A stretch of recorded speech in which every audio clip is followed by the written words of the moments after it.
સુરતમાં 68 સ્કૂલોને ફટકારાયો 10-10 હજારનો દંડ। ફાયર એનઓસીના નિયમનો ભંગ કરવા બદલ કાર્યવાહી કરવામાં આવી।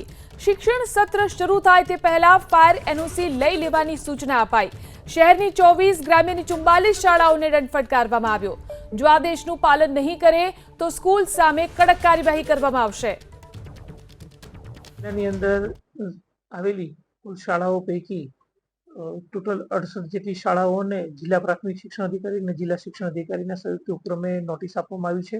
આ 68 શાળાઓ પૈકી સુરત મહાનગરપાલિકા વિસ્તારની 23 જેટલી શાળાઓ જે છે જેને જિલ્લા શિક્ષણ અધિકારી કચેરી દ્વારા 10,000નો દંડ કરવામાં આવ્યો છે।